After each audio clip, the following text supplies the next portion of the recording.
Kung saan nagkaroon ng partner ang Ecofish at ang DSWD. So nag-submit sila ng proposal sa central office na kung saan magkakaroon nga ng pagsasara ng balayan na tutugon sa pangailangan ating mangingisda. So doon nag-umpisa yung partnership ng Ecofish at ng DSWD. So from then, ibinaba yung project dito sa Batangas at in-implement naman siya ng SLP o tinatawag natin na Sustainable Livelihood Program.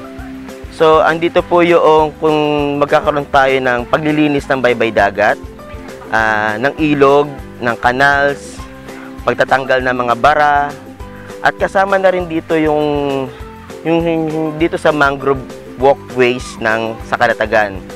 Isa yan sa mga proyekto o programa na nakakibat noong project na pinagpartneran sa Ecofish at DSWD. From that day, nag-start siya ng December 11 to December 31. So, almost 22 days na nag-run yung project na yon. So, ang lahat ng mga fisher folks noon na natigil ang trabaho kasi nga sarado ang dagat, doon naman sila nagkaroon ng livelihood at kumita sa pamamagitan ng simpleng project ng paglilinis nga ng dagat, canals, riverways.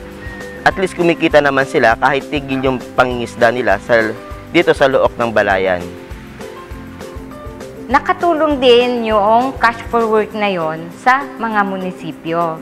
Kasi hindi naman necessarily na yung mga barkada ay basta lang tatanggap ng kanilang incentive. So what we did is para naman hindi din naman nakatambay basta at receive lamang itong mga fish workers, gumawa ng mga programa ang mga LGUs related to environment para yun yung gagawin ng mga fish workers. So, yun ang naging pakinabang naman doon.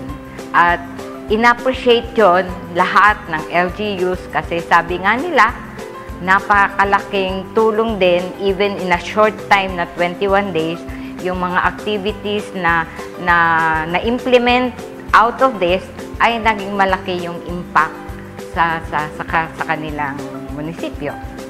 Kasi talaga namang yung alam mo naman na napakahirap na mag-implement ng isang ganitong project kasi kabuhayan ang nakasalalay dito.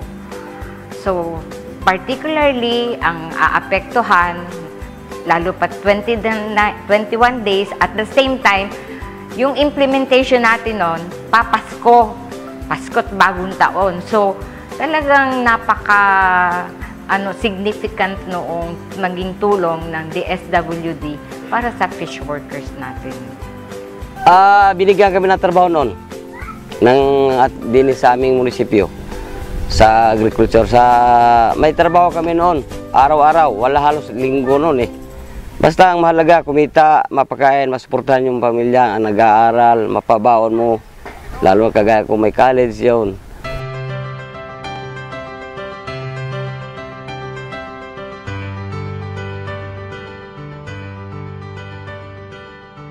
Sa maikling panahon na nagkaroon tayo ng seasonal closure, 21 days. Pero nakita naman natin kung ano ang naging epekto nito. Nakita natin na talagang dumami ang isda, ang huli at saka sa market makita natin. So, isa itong indikasyon o isa itong initiative na siguro kailangang suportahan ng lahat ng mamamayan.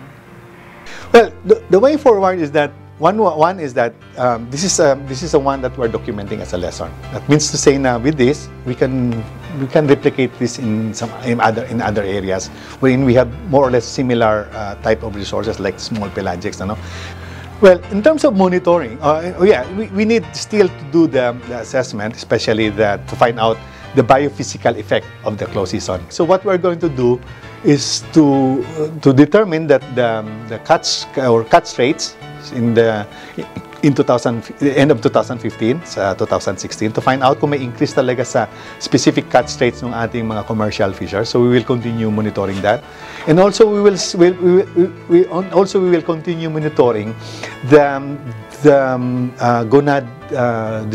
gonads of this small pelagics to find out kung dumadami talaga yung proportion ng ating nabubuntis pa na mga isda. Then from that we will see if the project is or the intervention is successful. So if the stage 4 will continue to increase as the years to come, that means we are assured of the recruits, no? Dahil marami kang nabubuntis na mga isda. In 5 years time, madire-diretso lang yung pagpapahinga. Hindi naman natin totally kino-close. Maglalagay lang tayo ng period para ipahinga lang. Pero pagkatapos ng period na yon, pwede na ulit mangisda yung ating mga mangingisda. Sa loob ng 5 taon at nagawa natin to, siguro mas mararamdaman na ng mga mangingisda yung pagdami ng isda at mapapanumbalik ito. Siguro masabi ko lang nagpapasalamat po ang part po namin, ang DSWD, na isa sa naging bahagi ng programang ito na kung saan hayin sa amin ng Ecofish ang pagkakaroon ng Luok Balayan closing na makatugon sa pangailangan ng ilang mangingisda natin na magkaroon ng another livelihood.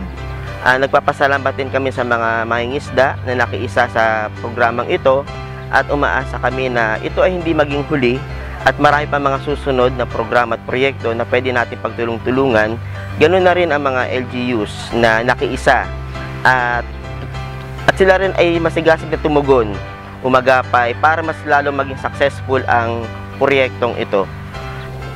Well, actually, we're looking forward po na ma-continue ito.